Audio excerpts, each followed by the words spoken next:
ಗುರುಗಳೇ, ಅಲ್ಲ ಇದು ಕ್ರಿಸ್ಮಸ್ ಟ್ರೀ ಅಲ್ವಾ?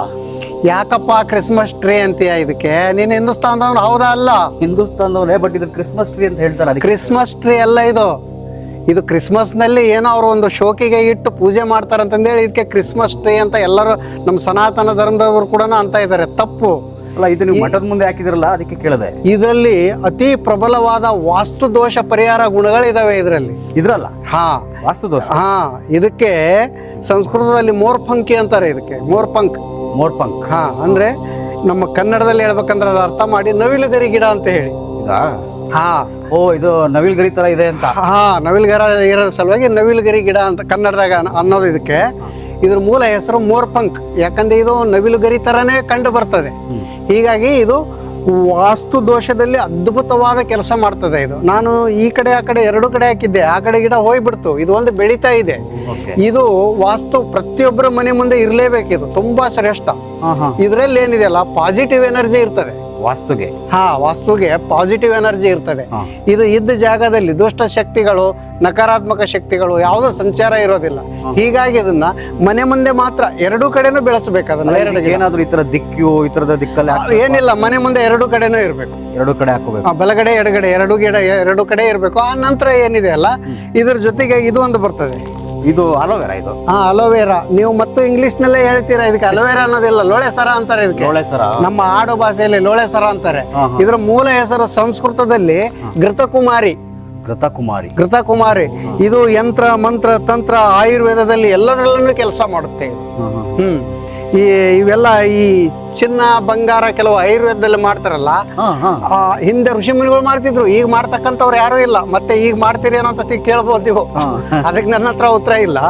ಇದು ಅಂತಹ ಕೆಲಸಕ್ಕೆ ಬರ್ತಕ್ಕಂಥ ಗಿಡ. ಇದು ಎಲ್ಲಾ ರೀತಿಯಿಂದನೂ ಕೆಲಸ ಮಾಡ್ತಾರೆ. ಯೂಶಲಿ ಇದನ್ನ ಬ್ಯೂಟಿ, ಇದಕ್ಕೆ ಪ್ರತಿಯೊಂದು ಆಯುರ್ವೇದಿಕದಲ್ಲಿ ಕೆಲಸ ಮಾಡ್ತದೆ, ಯಂತ್ರ ಮಂತ್ರ ತಂತ್ರದಲ್ಲೇ ಕೆಲಸ ಮಾಡ್ತದೆ.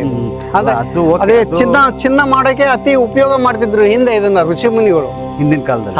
ಇದಕ್ಕೆಲ್ಲ ಅವು ಕೆಲವು ಇನ್ನೂ ಕೆಮಿಕಲ್ಗಳು ಇದಾವೆ. ಅವನ್ನೆಲ್ಲ ಗಂಧಕ, ಮಣಿಶಿಲೆ ಇಂಥವೆಲ್ಲ ಬರ್ತವೆ. ಅವನ್ನೆಲ್ಲ ಹಾಕಿ ಇದನ್ನ 24 ಗಂಟೆ 48 ಗಂಟೆ ಹಿಂಗೆಲ್ಲ ಅರ್ದು ಪೇಸ್ಟ್ ಮಾಡಿ ಅದಕ್ಕೆ ಪುಟ ಕೊಟ್ಟು ಅದರಿಂದ ಚಿನ್ನ ತೆಗಿತಿದ್ರು. ಅದು ಓಕೆ, ಚಿನ್ನ ಎಲ್ಲ ಅದನ್ನ ಮಾಡ್ತಿದ್ರು ಅಂದ್ರೆ ಗ್ರೇಟೆ. ಬಟ್ ಇದು ಹೊಸ ವಿಷಯ ನಮ್ಗೆ. ಇದು ವಾಸ್ತು ಅಂತ ಹೇಳಿ. ಹೌದೌದೌದು, ವಾಸ್ತು ಗಿಡನೇ ಅನ್ಬೇಕು ಇದಕ್ಕೆ. ನೀವು ಇಂಗ್ಲಿಷ್ ನಲ್ಲಿ ಹೆಸರು ಕರಿಬೇಡಿ. ನಮ್ಮ ಸನಾತನ ದೇಶ ಇದು. ಕನ್ನಡದಲ್ಲಿನೇ ಕರೀರಿ. ಆದ್ರೆ ಪ್ರತಿಯೊಬ್ಬರು ಮನೆ ಮುಂದೆನೂ ಹೇಳಿ, ನೀವು ಹೇಳಿ, ಪ್ರತಿಯೊಬ್ಬರು ಮನೆ ಮುಂದೆನೇನಿದೆಯಲ್ಲ ಈ ಗಿಡ ಇರ್ಬೇಕು. ಇದ್ರ ಜೊತೆಗೆ ಒಂದು ಈ ಮನಿ ಪ್ಲಾಂಟ್ ಅಂತಾರಲ್ಲ ನೀವು ಇಂಗ್ಲಿಷ್ ನಲ್ಲಿ. Money plant. ಇವಾಗ ಎಲ್ಲಾರ ಮನೇಲಿ ಲಕ್ಷ್ಮೀ ವೃಕ್ಷ ಅಂತಾರೆ ಅದಕ್ಕೆ ಕನ್ನಡದಲ್ಲಿ. ಲಕ್ಷ್ಮೀ ಗಿಡನೂ ಅಂತಾರೆ. ಅದು ಯಾವಾಗಲೂ ಅದನ್ನ ಹಾಕ್ಬೇಕಾದಂದ್ರೆ ನಾನು ತೋರಿಸ್ತೀನಿ, ಬನ್ನಿ ನಿಮ್ಗೆ. ಲಕ್ಷ್ಮೀ ಗಿಡ ಅದನ್ನು ತೋರಿಸ್ತೀನಿ. ತೋರಿಸ್ಲಾ? ಬನ್ನಿ. ಮನಿ ಪ್ಲಾಂಟ್ ಅನ್ಬಾಡಿ, ಲಕ್ಷ್ಮೀ ವೃಕ್ಷ ಅನ್ನಿ ಇದಕ್ಕೆ. ಇದು ನಿಜವಾಗ್ಲೂ ಏನ್ ದುಡ್ಡು ಬರೋ ತರ ಮಾಡುತ್ತಾ ಅಂತ? ದುಡ್ಡು ಇದು ಬರೋ ತರ ಮಾಡಲ್ಲ. ಇದು ಇದ್ದಲ್ಲಿ ಏನಿದೆಯಲ್ಲ ಅಂತಹ ನಕಾರಾತ್ಮಕ ಶಕ್ತಿಗಳು ನಮ್ಮಲ್ಲಿ ಇರ್ತಕ್ಕಂಥ ದುಡ್ಡು ಹೊರಗಡೆ ಹೋಗೋದಿಲ್ಲ ಇದಕ್ಕೆ. ಅಂತ ಕೆಲಸ ಮಾಡ್ತದೆ. ಇದು ಹೆಂಗೆಲ್ಲ ಬೆಳೀತಾ ಇರ್ತದೆ ಹಂಗೆ ಲಕ್ಷ್ಮಿ ನಮ್ಮ ಮನೆತನದಲ್ಲಿ ಬೆಳೀತಾ ಇರ್ತಾವೆ. ಬೆಳೀತಾನೆ ಇರ್ಬೇಕು. ನೋಡಿ, ಸಾಧಾರಣ 25-30 ಅಡಿ ಮೇಲೆ ಹೋಗಿದೆ. ಈಗ ಇದು ಒಣಗೋಗಿದೆ, ಅಲ್ಲಲ್ಲಿ ಎಲೆ ಒಣಗಿದೆ. ಮತ್ತೀಗ ಹೊಸ ಚಿಗುರು ಬರ್ತಾ ಇದೆ. ಇದೆಲ್ಲ ಕೆಳಗಡೆ ಎಲ್ಲ ಇದೆ. ಇದೆಲ್ಲ ಏನಿದೆ ಅಲ್ಲ, ಇದು ಹೊಸ ಚಿಗುರು. ಇದು ಅಲ್ಲ, ಇದಕ್ಕೆ ಏನ್ ಗೊತ್ತಾ, ಈಗ ಈ ತರ 106 ಬಳ್ಳಿಗಳಿದಾವೆ. ಇದನ್ನ ಯಾಕೆ ನೀವ್ ಹೇಳ್ದಂಗೆ ಲಕ್ಷ್ಮಿ ಗಿಡ ಅಂತ ಕರೀತಾರೆ? ಯಾಕೆ ಇದು ಏನ್ ಪರ್ಪಸ್ ಏನು? ಇದಕ್ಕೆ ಒಂದು ಲಕ್ಷ್ಮಿ ಆಕರ್ಷಣೆ ಇರ್ತದೆ. ಇದು ಎಲ್ಲಿರ್ತದೆ? ಲಕ್ಷ್ಮಿ ಅಕಸ್ಮಾತ್ ಏನೋ ಅದೃಶ್ಯ ರೂಪದಲ್ಲಿ ಬರ್ತವೆ ಅಂತ ತಿಳ್ಕೊಳ್ಳಿ. ಮತ್ತೆ ಹೊರಗಡೆ ಹೋಗೋದಿಲ್ಲ ಅವಳು. ಇಲ್ಲೇ ವಾಸಿಸ್ತಾಳೆ. ಅಂತಹ ಗುಣ ಇದರಲ್ಲಿದೆ. ಇದು ಮತ್ತೆ ಇದನ್ನ ಇಡ್ತಕ್ಕಂತ ಸ್ಥಾನ ಕೂಡ ಮುಖ್ಯ. ವಾಸ್ತು ಪ್ರಕಾರ ದಿಕ್ಕುಗಳು ಮುಖ್ಯ. ಇದು ಯಾವಾಗಲೂ ಮನೆಯ ಹೊರಗಡೆ ಆಗ್ಲಿ ಒಳಗಡೆ ಆಗ್ಲಿ ಆಗ್ನೇಯ ಕೋನದಲ್ಲಿ ಮಾತ್ರ ಇರ್ಬೇಕು. ಆಗ್ನೇಯ ಮೂಲೆಗೆ ಆಗ್ನೇಯ ಮೂಲೆಗೆ ಇರ್ಬೇಕು. ಆಗ್ನೇಯ ಮೂಲೆಯಲ್ಲಿ ಇದ್ರೆ ಮಾತ್ರ ಅದು ಅದ್ರ ಕೆಲಸ ಮಾಡುತ್ತೆ. ನಾವು ಸುಮ್ಮನೆ ಮನೆ ಎಲ್ಲಿ ಬೇಕಲ್ಲ ನಾವು ಶೋಕಿಗೆ, ಪ್ಯಾಷನ್ಗೆ ಅಂತ ಹೇಳ್ತಂದು ಎಲ್ಲಿ ಬೇಕಲ್ಲ ಇಟ್ಕೊಂಡ್ರೆ ಅದು ಕೆಲಸ ಆಗಲ್ಲ. ಇನ್ನು ಆಗ್ನೇಯ ಮೂಲೆಗೆ ಇರ್ಬೇಕು. ಅದನ್ನ ನೀವು ಎದರಲ್ಲಿ ಬಾಕ್ಸ್ ಅಲ್ಲಿ ಹಾಕಿ ಬೆಳೆಸಿ, ನೆಲದಲ್ಲಿ ಹಾಕಿ ಬೆಳೆಸಿ, ಆಗ್ನೇಯ ಮೂಲೆಯಲ್ಲಿ ಬೆಳೆಸ್ಬೇಕು. ಅದು ಬೆಳೀತಾ ಇರ್ಬೇಕು. ಬೆಳೀತಾ ಇದ್ದಂಗೆಲ್ಲ ನಮ್ಮ ಮನೆತನ ಅಭಿವೃದ್ಧಿ ಆಗ್ತಾ ಹೋಗ್ತದೆ. ಅಲ್ಲ, ಇದಕ್ಕೆ ಏನು ಮುಹೂರ್ತ ಆತರ ನಕ್ಷತ್ರ ಏನು ಇಲ್ಲ. ಸುಮ್ನೆ ಹಾಕ್ಬಿಟ್ಟು ಒಂದು ಎಲೆ ಕತ್ತರಿಸಿಟ್ಲು ಕೂಡ ಅದು ನೀರಿನಲ್ಲಿ ಚಿಗುರ್ತಾ ಹೋಗ್ತದೆ. ನಮ್ಮ ಅಲ್ಲಿ ಏನು ದುಷ್ಟಶಕ್ತಿಗಳು ಇಲ್ಲ ಅಂದ್ರೆ, ಅಲ್ಲಿ ಏನಾದ್ರೂ ದುಷ್ಟಶಕ್ತಿಗಳಿದಾವೆ, ನಕಾರಾತ್ಮಕ ಶಕ್ತಿ ಇತ್ತಂದ್ರೆ ಅದು ಒಣಗಿ ಹೋಗ್ತದೆ. ಪಾಸಿಟಿವ್. ಹಾ ಹಾ ಪಾಸಿಟಿವ್ ಸಕಾರಾತ್ಮಕ ಅಂತೀವಿ ನಾವು ಅದಕ್ಕೆ. ಹಾ, ಹಾ, ಹಾ, ಆ ಎನರ್ಜಿ ಇರ್ತದೆ ಇದು. ಈ ತರ ಏನಿದೆ ಅಲ್ಲ ಎಲೆ, ಇದು ಉದುರ ಎಲೆ ಒಣಗ್ತಾ ಇದೆ. ಈ ತರ ಎಳೆ ಎಲೆಗಳು ಒಣಗಬಾರ್ದು, ಚಿಗುರು ಒಣಗಬಾರ್ದು. ಚಿಗುರು ಒಣಗಬಾರ್ದು. ಅದ ಹಂಗೆ ಚಿಗುರು ಬರ್ತಾನೆ ಇರಬೇಕು, ಹಳೆ ಎಲೆ ಉದುರ್ತಾ ಇರಬೇಕು, ಹೊಸ ಎಲೆ ಬರ್ತಾನೆ ಇರಬೇಕು. ಹಾ, ಒಟ್ನಲ್ಲಿ ಇದು ಮನಿ ಪ್ಲಾಂಟ್ ಮನೆಯಲ್ಲಿ ಆಗ್ನೇಯ ಮೂಲೆಯಲ್ಲಿ ಇರಬೇಕು. ಆಗ್ನೇಯ ಮೂಲೆಯಲ್ಲಿ ಆಗ್ನೇಯ ಮೂಲೆಯಲ್ಲಿ ಇದ್ದು ಅದು ಚೆನ್ನಾಗಿ ಚಿಗುರ್ತಾ ಇದೆ ಅಂತ ಹೇಳಿದ್ರೆ ಮನೆ ಪಾಸಿಟಿವ್ ಆಗಿದೆ, ಪಾಸಿಟಿವ್ ಆಗಿದೆ ಅಂತ. ಸಕಾರಾತ್ಮಕವಾಗಿ. ಇದು ಆಗ್ನೇಯ ಮೂಲೆಗೆ ಇರಬೇಕು. ಅವು ಎರಡು ಏನಿದಾವೆಲ್ಲ ಅವು ಎರಡು ದಿಕ್ಕಿಗೆ ಇರಬೇಕು, ಮನೆಯ ಮುಂಭಾಗ. ಆಮೇಲೆ ಅದ್ರ ಮಧ್ಯದಲ್ಲಿ ನೀವು ಏನಿದೆಲ್ಲ ಅದು ಏನಂತೀರಲ್ಲ ಅಲೋವೇರಾ. ಹಾ, ಅಲೋವೇರಾ, ಲೋಳೆ ಸರ, ಲೋಳೆ ಸರ, ಅದನ್ನ ತಲೆ ಮೇಲೆ ಕಟ್ಟಿರ್ಬೇಕು ಮನೆ ಇದ್ರಲ್ಲಿ. ಹೌದೌದು, ತಲೆ ಮೇಲೆ ಕಟ್ಟಿರ್ಬೇಕು. ಉಲ್ಟಾ ಮಾಡಿ ಕಟ್ತಾರೆ ಅದನ್ನ. ಅದು ಉಲ್ಟಾ ಮಾಡಿ ಕಟ್ಟಿದ್ರೆ ಮತ್ತು ಅದು ಉಲ್ಟಾನೇ ಬೆಳೀತದೆ, ಬೆಳೀತಾ ಇರ್ಬೇಕು ಅದು. ಅದು ಬೆಳಿಲಿಲ್ಲ ಅಂದ್ರೆ ಅದನ್ನ ತೆಗೆದಾಕ್ಬೇಕು, ಮತ್ತೆ ಬೇರೆ ತಂದು ಅಂದ್ರೆ ಏನು ಅದನ್ನ ನಾವು ಉಲ್ಟಾ ಮಾಡಿನೇ ಕಟ್ಟಬೇಕು. ಹೌದೌದು, ಕಟ್ಟಬೇಕು. ಇಲ್ಲ, ಉಲ್ಟಾ ಮಾಡೇ ಕಟ್ಟಬೇಕು, ಬೇರೆ ಮೇಲೆ ಮಾಡಿ ಕಟ್ಟಬೇಕು. ಅದು ಎನರ್ಜಿ ಹೇಳ್ಕೊಳಕ್ಕೆ ಬೇರೆ ಮೇಲೇನೆ ಇರ್ಬೇಕು. ಯಾಕಂದ್ರೆ ನೆಲದ ಒಳಗಡೆ ಹಾಕೋದು ಬೇರೆ ಆಗುತ್ತೆ, ಅದನ್ನ ಬೇರೆ ಸಮೇತ ಆಗ್ಬೇಕು. ಮೇಲೆ ಕಟ್ಟೋದಂದ್ರೆ ಬೇರೆ ಮೇಲೆ ಮಾಡ್ಬೇಕು.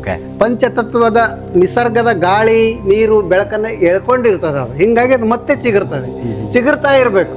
ಅಂದ್ರೆ ಆ ಮನೆಯಲ್ಲಿ ದುಷ್ಟಶಕ್ತಿಗಳು ಯಾವುದೇ ಇಲ್ಲ, ಈ ಸಕಾರಾತ್ಮಕ ಶಕ್ತಿನೇ ಇದೆ, ನಕಾರಾತ್ಮಕ ಶಕ್ತಿ ಇಲ್ಲ ಅಂತ ಅರ್ಥ. ಇದು ಒಂದು ಮನಿ ಪ್ಲಾಂಟು ನಿಮ್ದು. ಅದು ಒಂದು ಏನಂದ್ರಲ್ಲ ಕ್ರಿಸ್ಮಸ್ ಟ್ರೀ, ಅದು ಒಂದು ಕನ್ಯೆಯಲ್ಲೂ ಲೋಳೆ ಸರ ಒಂದು.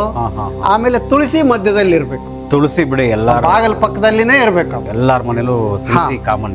ಇವು ಏನಿದಾವೆ ಇವು 4-5 ವಸ್ತುಗಳು ಅವಶ್ಯ. ವನಸ್ಪತಿ ಗಿಡಮೂಲಿಕೆಗಳಲ್ಲಿ ಮನೆಯಲ್ಲಿ ಇಡೋದು ಬಹಳ ತುಂಬಾ ಶ್ರೇಷ್ಠ ಇದು. ಓಕೆ, ಬನ್ನಿ ಮುಂದೆ ಇನ್ನೂ ನೋಡೋಣ ಗಿಡಗಳನ್ನ. ನೋಡಿ, ಇದ್ಯಾವುದು ಇಲ್ಲೆಲ್ಲಿ ಇದೆಲ್ಲ ಇದು ಕರಿಬೇವಲ್ವಾ? ಕರಿಬೇವಿನ ಗಿಡದಲ್ಲಿ ಇದು ಉತ್ತರಾಣಿ. ಇದಕ್ಕೆ ಅಪಮಾರ್ಗ ಅಂತಾರೆ ಸಂಸ್ಕೃತದಲ್ಲಿ. ಅಪಮಾರ್ಗ ಇದು ಕೆಂಪು ಉತ್ತರಾಣಿ. ಇದರಲ್ಲಿ ಕೆಂಪು, ಬಿಳಿ, ಕಪ್ಪು 3 ತರ ಬರ್ತದೆ. ಕೆಂಪು ಉತ್ತರಾಣಿ ಏನಿದೆ, ಎಷ್ಟು ಹೇಳಿದ್ರೇನು ಕಡಿಮೆನೆ ಅದರ ಶಕ್ತಿ, ಅದರ ಮಹಿಮೆ. ಅಲ್ಲ, ಇದು ಸುಮಾರು ಇವಾಗ ಯೂಟ್ಯೂಬಲ್ಲಿ ನಾನು ನೋಡ್ತಾನೆ ಇದ್ದೀನಿ, ಉತ್ತರಾಣಿ ಬಗ್ಗೆ ಸುಮಾರು ಬರ್ತಿದೆ. ಅದಕ್ಕಿಂತ ಮಹಾಮಹಿಮವಾಗಿದೆ ಇದು. ಅವು ಹೇಳೋದೆಲ್ಲ ಸ್ವಲ್ಪ ಹೇಳ್ತಾರೆ, ಗಿಡದ ಮಾಹಿತಿ ಹೇಳ್ತಾರೆ, ಅದ್ರ ಜ್ಞಾನ ಹೇಳೋದಿಲ್ಲ. ಈ ಗಿಡ ಹಿಂಗ್ ಕೆಲಸ ಮಾಡಿಬಿಡ್ತದೆ, ಹಂಗೆ ಕೆಲಸ ಮಾಡಿಬಿಡ್ತದ ಅದು. ಈಗ ನಾನಲ್ಲಿ ನನ್ನ ಮಠದಲ್ಲಿ ಕುತ್ಕೊಂತೀನಿ ಬಾ ಅಂದ್ರೆ ಬರ್ತಾ ಇಲ್ಲ. ಅದಕ್ಕೆಲ್ಲ ಶಕ್ತಿ ತುಂಬಾ ಕೆಲಸ ಮಾಡ್ಬೇಕು ನಾವು. ಅದು ಮೇನ್, ಬಹಳ ಮೇನ್.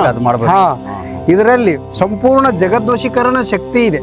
ಇದು ವಶೀಕರಣಕ್ಕ? ಹೌದು, ಸಂಪೂರ್ಣ ಜಗದ್ವಶೀಕರಣ ಶಕ್ತಿ ಇದೆ. ಆಮೇಲೆ ಇದರದ್ದು ಏನಿದೆ, ಈಗ ಇನ್ನು ಕಾಳು ಬಿಡ್ತಾ ಇದೆ, ಇದು ಇನ್ನು ಬಲಿಬೇಕಿದು. ಇನ್ನು 1 ತಿಂಗಳು 1.5 ತಿಂಗಳು ಹೋಗುತ್ತೆ. ಇದನ್ನ ತೆಗೆದು ಬಿಟ್ಟು ಇದರಲ್ಲಿ ಅಕ್ಕಿ ಬರ್ತದೆ. ಅಕ್ಕಿ ಬರುತ್ತೆ ಇದರಲ್ಲಿ, ಅಕ್ಕಿ ಕಾಳು. ಇದ್ರ ಸಿಪ್ಪೆ ಎಲ್ಲ ತೆಗೆದು ಕುಟ್ಟಿ ಅದನ್ನೆಲ್ಲ ಚೂರ್ಣ ಮೇಲೆ ಸಿಪ್ಪೆ ಎಲ್ಲ ತೆಗೆದು ಬಿಟ್ಟು ಈ ಅಕ್ಕಿನ ಏನ್ ಮಾಡ್ತಾರೆ, ನಮ್ಮ ಸಾಧು ಸಂತರು ಕಿಚಡಿ ಮಾಡ್ತಾರೆ. ಇದ್ರದ್ದು ಕಿಚಡಿ, ಇಲ್ಲಿ ಕನ್ನಡದಲ್ಲಿ ಅಂಬಲಿ ಅಂತಾರೆ. ಅದು ಕಿಚಡಿ ಗೊತ್ತು. ಕಿಚಡಿ ಮಾಡ್ತಾರೆ. ಇದನ್ನು ಆ ಕಿಚಡಿ ಮಾಡೋ ವಿಧಾನನೂ ಬೇರೆ ರೀತಿಯಲ್ಲಿದೆ. ಹಂಗೆ ಯಾವುದೇ ನೀರು ಹಾಕಿ ಇದನ್ನ ಹಂಗೆ ಹಾಕಿ ಮಾಡುವಂಥದ್ದಲ್ಲ. ಅದಕ್ಕೆ ಶಾಸ್ತ್ರೋಕ್ತವಾಗಿ, ಶಾಸ್ತ್ರಬದ್ಧವಾಗಿ ಪೂಜೆ ಪುನಸ್ಕಾರ ಪಂಚೋಪಚಾರಗಳನ್ನ ಮಾಡಿ ಆ ಕಿಚಡಿಯನ್ನ ಮಾಡಿ ಒಂದೇ ಒಂದು ಮುಟ್ಟಿಗೆ 50 ಗ್ರಾಮ್ ತಿಂದ್ರೆ ಸಾಕು. 41 ದಿನ ಹಸಿವೆ ಆಗೋದಿಲ್ಲ ಇದು. ಹೌದಾ? ಹೌದು. ಇದರ ಬೇರು, ಇದನ್ನು ಬೇರೆಲ್ಲ ತುಂಬಾ ಜಿಗಿದು, ಬಾಯಿ ತುಂಬಾ ಜಿಗಿದು ನೀನು ಕಲ್ಲನ್ನು ಕಚ್ಚಿದ್ರಂದ್ರೆ ಕಲ್ಲು ಪುಡಿ ಪುಡಿ ಆಗ್ತದೆ. ಅಷ್ಟು ಶಕ್ತಿ ಇರ್ತದೆ. ನಾವು ಹಂಗೆ ತಗೊಂಡು ಅದನ್ನ ಬೇರೆ ಜಗಿದು ಕಚ್ಚಿದ್ರಂದ್ರೆ ಕೆಲಸ ಮಾಡೋದಿಲ್ಲ. ಅದಕ್ಕೆ ನಮ್ಮದೇ ಆಗಿರತಕ್ಕಂತಹ ಶಕ್ತಿನ ತುಂಬಬೇಕು. ಅಂದ್ರೆ ವಿಧಿ ವಿಧಾನೋಕ್ತವಾಗಿ ಪೂಜೆ ಪುನಸ್ಕಾರ ಪಂಚೋಪಚಾರಗಳನ್ನ ಮಾಡಿ ಆಮಂತ್ರಣ ಕೊಟ್ಟು ತೆಗೆದ್ರೆ ಮಾತ್ರ ಅದು ಕೆಲಸ ಮಾಡ್ತದೆ. ಹಂಗೆ ತೆಗೆದ್ರೆ ಕೆಲಸ ಮಾಡೋದಿಲ್ಲ. ಅಂದ್ರೆ ಇದಕ್ಕೂ ಸೇಮ್ ಅದೇ ಬೇರೆ ತಂತ್ರ. ಹೌದು. ಪ್ರತಿಯೊಂದು ಆಯುರ್ವೇದ ಗಿಡ ಮೂಲಿಕೆಗಳಿಗೆ ಆಮಂತ್ರಣ, ಅದಕ್ಕೆ ಶಕ್ತಿ ತುಂಬಿನೇ ಅದನ್ನ ಉಪಯೋಗ ಮಾಡಬೇಕು. ಆಮಂತ್ರಣ ಕೊಡ್ಬೇಕು. ಸಾಯಂಕಾಲ ಬೆಳಿಗ್ಗೆ ತಂದು ಬಿಟ್ಟು ಅದ್ರ ವಿಧಾನೋತ್ತಕವಾಗಿ ಶಾಸ್ತ್ರಬದ್ಧವಾಗಿ ಏನ್ ಮಾಡ್ಬೇಕು ಅದನ್ನ ಮಾಡ್ಬೇಕು. ಅಲ್ಲ, ಇದು ನನಗೆ ಹೊಸದಾಗಿ ಹೇಳ್ತಿರೋದು, ನೀವು ಇದ್ರಲ್ಲಿ ಅಕ್ಕಿ ಬರುತ್ತೆ ಅಂದ್ರಲ್ಲ, ಅದೇ? ನೋಡಿ, ಇದೆಲ್ಲ ಹಿಂಗ ಕಚ್ಚಿ ಬಿಡುತ್ತೆ. ಇದು ಚರ್ಮಕ್ಕೆನ ಕಚ್ಚಿ ಬಿಡುತ್ತೆ ಮುಟ್ಟಿದ್ರೆ. ನೋಡಿ, ಈ ತರ ಎಲ್ಲ ಈಗ ನನಗೆ ಕಚ್ತಾ ಇದೆ ಅದನ್ನ ಮುಟ್ಟಿದ್ರೆ. ಇದೆಲ್ಲ ಬಲಿತಾ ಇದೆ. ಈಗ ಇದ್ರ ಒಳಗಡೆ ಕಾಳು ಇರ್ತದೆ, ಅಕ್ಕಿ, ಸೇಮ್ ಅಕ್ಕಿ. ಇದು ಹಿಂದೆ ಎಲ್ಲ ನವಣಿ ಸಾವಿ ಬರ್ತಿದ್ದ, ಆ ನವಣಿ ಟೈಪ್ ಅಕ್ಕಿ ಬರ್ತದೆ. ಇವು ಕೆಲವು ಗುಪ್ತ ಇರ್ತವೆ, ಇವನ್ನೆಲ್ಲ ನಮಗೆ ಹೇಳಕ್ ಅನ್ವಯಿಸೋದಿಲ್ಲ. ಆದ್ರೂ ನಿಮಗೆ ಮಾಹಿತಿ ಇದ್ರಲ್ಲಿ ಇರ್ಲಿ ಅಂತ ಹೇಳಿ ಹೇಳ್ತಾ ಇದ್ದೀನಿ. ಇದು ವಶೀಕರಣ, ಜಗದ್ದು ವಶೀಕರಣ ಶಕ್ತಿ ಇದೆ. ಆಮೇಲೆ ಇದ್ರ ಬೇರನ್ನ ರೆಟ್ಟೆಗೆ ಕಟ್ಕೊಂಡು ಹೋಗಿಬಿಟ್ರಂದ್ರೆ ಕೋರ್ಟ್ ಕಚೇರಿ ವಿವಾದಗಳಲ್ಲಿ ನೀ ಕೊಲೆ ಮಾಡಿದ್ರು ಕೂಡ ನೀನು ಅಲ್ಲಿ ಆರೋಪ ಮುಕ್ತನಾಗಿ ಬರ್ತೀವಿ. ಅಷ್ಟು ಶಕ್ತಿ ಇರುತ್ತೆ. ಅಂತಹ ಶಕ್ತಿ ಇದೆ ಇದರಲ್ಲಿ, ಇನ್ನು ಸಾಕಷ್ಟು ಇದೆ ಇದರಲ್ಲಿ. ಬೇಡ ಇದು ತಂತ್ರಶಾಸ್ತ್ರದಲ್ಲಿ ಇದು ರಾಜ. ಕೊಲೆ ಮಾಡ್ಬಿಟ್ಟು ಯಾರು ಕಟ್ಕೊಂಡು ಅದಕ್ಕೆ ನಾವು ಅಂತವೆಲ್ಲ ಹೇಳೋದಿಲ್ಲ. ಓಕೆ ಓಕೆ ಒಳ್ಳೆ. ಈ ತರ ಇದೆ ನೋಡಿ, ಇದು ಕೆಂಪು ಉತ್ರೇಣಿನೇ ಬೇಕು. ಎಲ್ಲ ಉತ್ರೇಣಿನೂ ಬರೋದಿಲ್ಲ ಮತ್ತೆ ಕೆಲಸಕ್ಕೆ. ಕೆಂಪು ಉತ್ರೇಣಿ ಸಿಗೋದು ಬಹಳ ಕಠಿಣ ಈಗ. ಬಟ್ ಆಯುರ್ವೇದಿಕಲ್ಲಿ ಯಾವ ತರ ಯೂಸ್ ಆಗುತ್ತೆ? ಆಯುರ್ವೇದದಲ್ಲಿನೂ ಸಾಕಷ್ಟು ಕಾಯಿಲೆಗಳಿಗೆ ಕೆಲಸ ಮಾಡ್ತದೆ. ಹೌದಾ? ಆದ್ರೆ ಆಯುರ್ವೇದದಲ್ಲಿ ಏನಿದೆ, ಒಂದೇ ವನಸ್ಪತಿ ಯಾವುದು ಕೆಲಸ ಮಾಡೋದಿಲ್ಲ, ಯಾವುದೇ ವನಸ್ಪತಿ ಹಂಗೆ. ಅದಕ್ಕೆ ಸಂಬಂಧಪಟ್ಟಂತಹ ಅದ್ರ ಕಮಿಟಿ, ಅದ್ರ ಸರ್ಕಲ್ ಏನಿರ್ತದೆ ಅವ್ರನ್ನೆಲ್ಲರೂ ಸೇರಿಸಿದಾಗ ಮಾತ್ರ ಅವು ಕೆಲಸ ಮಾಡ್ತವೆ. ಎಲ್ಲ ಮಿಕ್ಸ್ ಮಾಡಿ ಮಾಡ್ಬೇಕು. ಹೌದೌದು. ತಂತ್ರಶಾಸ್ತ್ರದಲ್ಲಿ ಒಂದೊಂದೇ ಕೆಲಸ ಮಾಡ್ತವೆ ಒಂದೊಂದು ಸಾರಿ. ನೋಡಿ ಎಷ್ಟು ಶಕ್ತಿ ಇದೆ ಅದಕ್ಕೆ, ನಮ್ಗೆ ಸಾಮಾನ್ಯ ಅನ್ಸುತ್ತೆ. ಈ ತರ ಇದೆ. ಬನ್ನಿ ಮುಂದೆ ಹೋಗೋಣ.